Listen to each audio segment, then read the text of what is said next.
Hey everyone, welcome back to my channel. আজকে আমি রান্না করছি ডিমের শাহী কোরমা। এই কোরমাটা কিন্তু পোলাওর সাথে খেতে খুবই ভালো লাগে।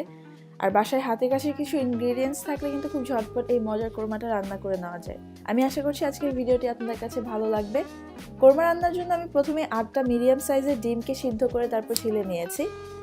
আর আমি নিয়েছি হাফ চা চামচ লাল মরিচের গুঁড়া, হাফ চা চামচ ধনিয়ার গুঁড়া আর হাফ চা চামচ জিরার গুঁড়া, 5-6টা কাঁচামরিচ নিয়েছি।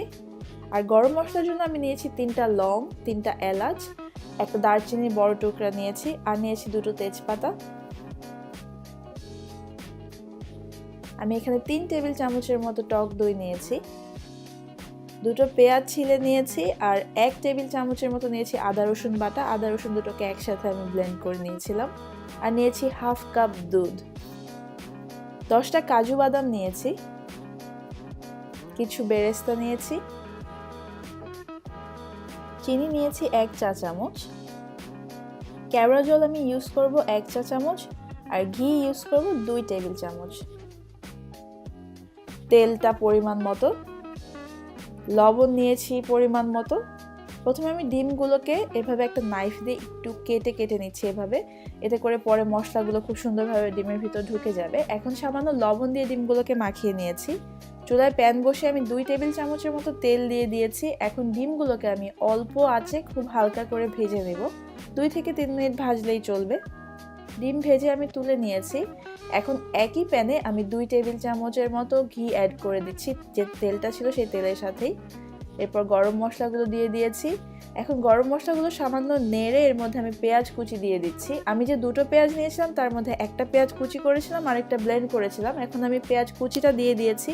এটাকে কিছুক্ষণ নেড়ে চেড়ে সেই পেঁয়াজের পেস্টটা আমি এর মধ্যে দিয়ে দিচ্ছি। এরপর দিয়ে দিচ্ছি আদা রসুন বাটা। এখন এটাকে ভালোভাবে নেড়ে চেড়ে পেঁয়াজ আদা রসুনের র স্মেলটা চলে যাওয়া পর্যন্ত ওয়েট করতে হবে।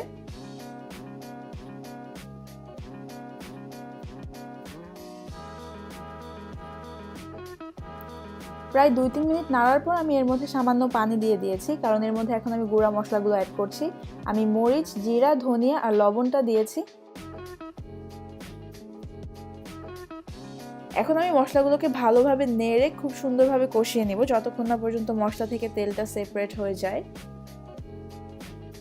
মশলা কষানো হয়ে যাওয়ার পর আমি এর মধ্যে যে বাদাম আর টক দইটা ছিল সেই দুটোকে একসাথে ব্লেন্ড করে নিয়েছিলাম, সেই মিশ্রণটা এখন দিয়ে দিয়েছি। এটাকে আবার একটু নেড়ে চেড়ে কষিয়ে নিতে হবে।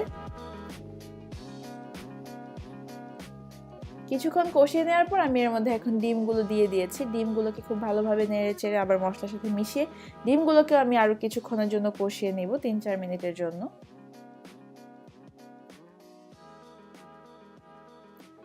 এরপর এর মধ্যে আমি যে হাফ কাপ দুধ ছিল সেটা অ্যাড করে দিচ্ছি। এরপর আমি এটাকে নেড়ে আরও 4-5 মিনিটের জন্য রান্না করব। আর চুলার আঁচ কিন্তু শুরু থেকেই মিডিয়াম লো ছিল, মিডিয়াম লো আঁচে রেখে আমি পুরো রান্নাটা করব। কিছুক্ষণ পর ঝোলটা একটু টেনে গেলে তারপর এর মধ্যে যে চিনিটা রেখেছিলাম সেটা দিয়ে দিয়েছি আর দিয়ে দিচ্ছি কাঁচামরিচগুলো। আর কাঁচামরিচগুলোকে এভাবে আমি হালকা ফেড়ে নিয়েছি।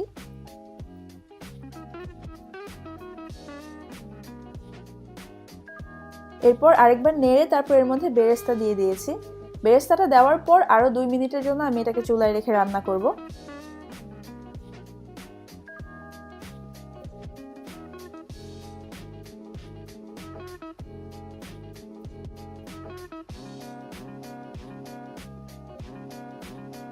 আরও প্রায় 2-3 মিনিট পর ঝোলটা একটু শুকিয়ে এসেছে।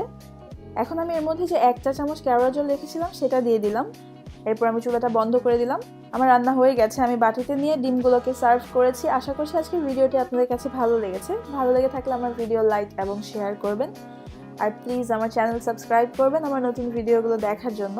সবাই খুব ভালো থাকবেন। আল্লাহ হাফেজ।